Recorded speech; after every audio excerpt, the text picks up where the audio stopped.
Zdaj imamo res občutek, da te uradne tekme že dolgo ni bilo, kljub tej uspešni predstavi v soboto.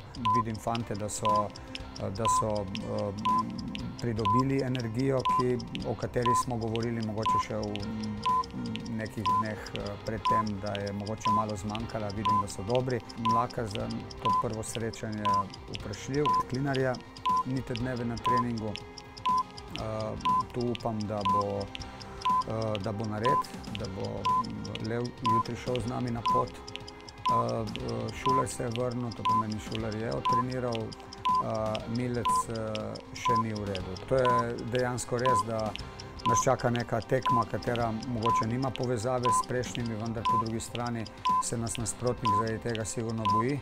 Se bo poskušal postaviti po robu, vendar je naša naloga dejansko ta, da dobro ocenimo situacijo na igrišču, da imamo velike ambicije za doseganje zadetkov. Najboljši na planetu.